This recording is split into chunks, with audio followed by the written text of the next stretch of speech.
So hey everyone, welcome back to Rebecca's Colouring Arts and Crafts. So as said, I'm just doing some review book reviews today, and then I will get back to colouring videos when I'm able to talk for longer. So yeah, so today I'm going to be doing book review of Alexandra Bracken's first two books in the Darkest Minds series. These were provided to me by HarperCollins Australia in exchange for review.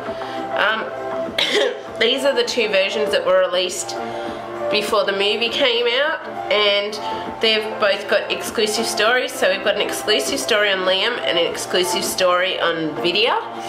So pretty much our characters are Ruby, who is an orange, which is going by, I'll explain psi powers after I go through the characters.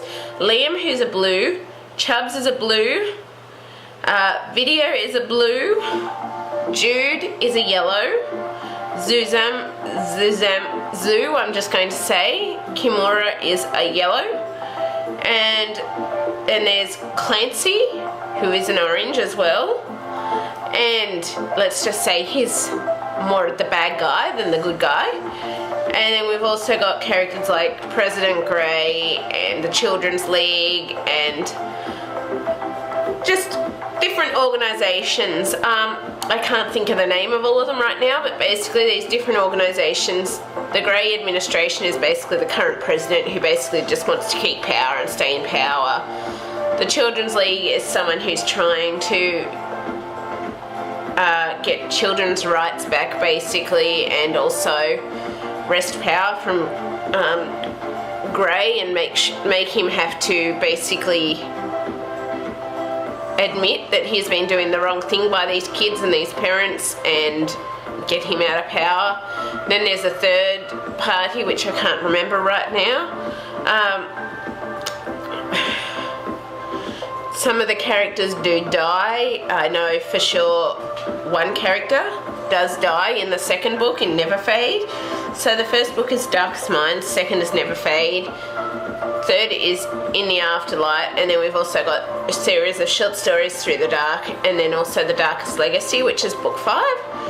But pretty much as for psi powers, orange is considered the most deadly, and it's basically where people can get into your mind and change your thoughts and how you're feeling and all of those sorts of things. Then there's red, and reds can basically have the power of fire and can control fire. Then there's yellow, which can control electricity. Blue, which is like telekinesis, can use their mind to move things or lift things or throw things at you. And then there's also green, which is like technical. That's another character I forgot to say, Nico, who's a green. And basically green is like they can hack things, they can create technical programs, they can do any of that. They're basically geniuses. And then we've also got Kate, who is one of the senior members of the league, who I guess is trying to look out for these kids as well. So in the Darkest Minds, we sort of start at with Ruby when she's about 10 years old. So basically these psi abilities, or it's called IAN, immune, it's something to do with that, but basically it was created by the government, and pretty much most of America's population of children dies out due to this, but the ones that survive come down with psi abilities or psychopathic abilities where they're able to do the different things like you said, so orange, red, yellow, blue, green, and they're able to use those abilities. However, the government is scared of them, so as an excuse for rehabilitating them, they basically pack them up and ship them off to basically what is considered concentration camps. And so in the Darkest Minds, it starts when Ruby is sent to one of these camps, and then basically she breaks out of that camp, and then by the breaks out of that camp, or gets broken out of that camp, and then she runs away from the people who broke her out, and she happens to meet Liam, Chubbs and Zoo. So they sort of go on the run together, and pretty much they find what is meant to be a facility basically where kids can hide and have a good time, and it's basically like a camp kind of thing. And they find that, and they go there, and they discover that the person that's actually running that is Clancy Gray, the president's son, basically, and he is an orange. And in the end, let's just say Clancy Gray betrays him, his father works out his plans, and a lot of the kids are rounded up and sent to camps, and a few escape. And from there, it basically Chubbs gets hurt, and Ruby, in a last-ditch attempt to save him, presses her tracker or buzzer for the Children's League, and she sort of basically wipes Liam's mind off her, so Liam will leave the Children's League and won't try to come back and get her or anything, because she doesn't want to see him broken by them, and she knows that he didn't like it there in the first place, and so she doesn't want to hold him to that. So as much as she will miss him, she decides to do that so that the Children's League doesn't have a hold on Liam. And so then we lead into Never Fade, which is basically starts with Ruby in the Children's League, and at the same time there's now a bit of a power struggle in the Children's League between people who just think the kids aren't worth anything and they shouldn't be kept, and they shouldn't be living here and kept safe, and they should just use them to their advantage to basically kill them in the process. And then there's other people there that want to protect the kids and keep them safe, and it sort of becomes a power struggle, and Ruby goes out, basically breaks her mission, does that. At the same time she's trying to protect some of the kids that heard things, because these people are killing kids deliberately, and so she's basically trying to protect the people under her command, but also at the same time she is looking for a way to free the kids from the camps. And so this is basically a story following that, and at the end they find out that one of the people that was keeping them from just using the kids is basically killed, and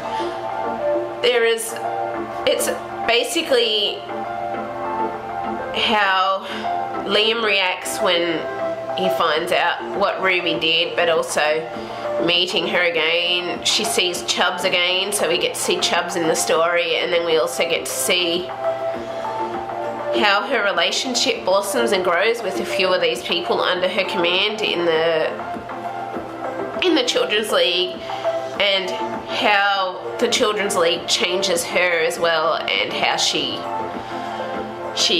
wants to help these kids, and as a result of that she is willing to leave Liam and Chubbs. As much as she wants to stay with them, she's willing to leave them because she feels these kids have the right to be free and experience freedom. And so pretty much the story sort of ends with, shall we say, things happening, attempted suicides, bombings, and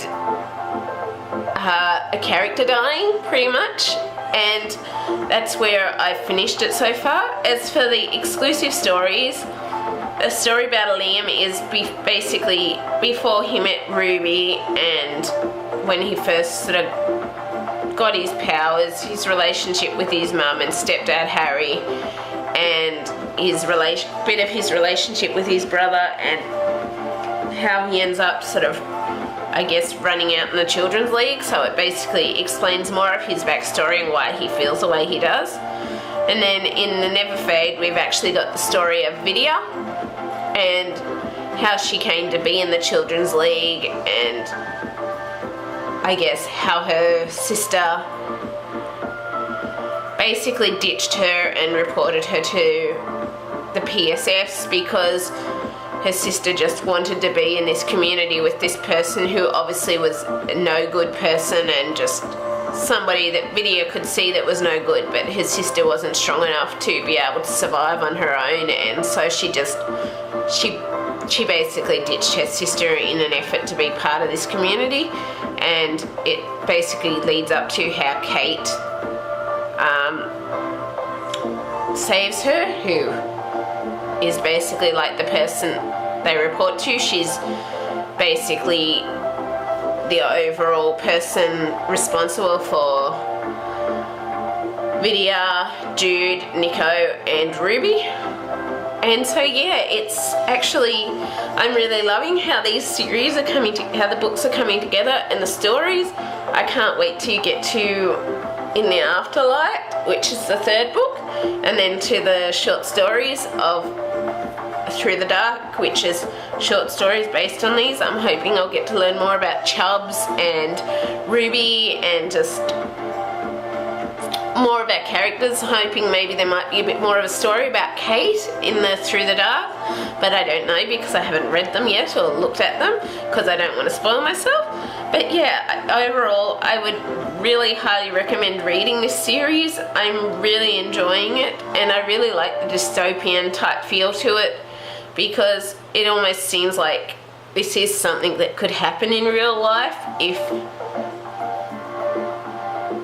people so decided. And so it's kind of got that dystopian but also kind of realistic. You can see things that are happening in real life that have sort of been brought into these books, or things that could happen in real life that are brought into these books. So you've kind of got a cross between the dystopian and what could happen in our future, and it's really interesting. And there's also the fantasy aspects of like children's elements and how they survive and the abilities they receive. And yeah, so I would really highly recommend this. If you've enjoyed this review, please leave a like, subscribe and comment, and I will see you next time. Bye.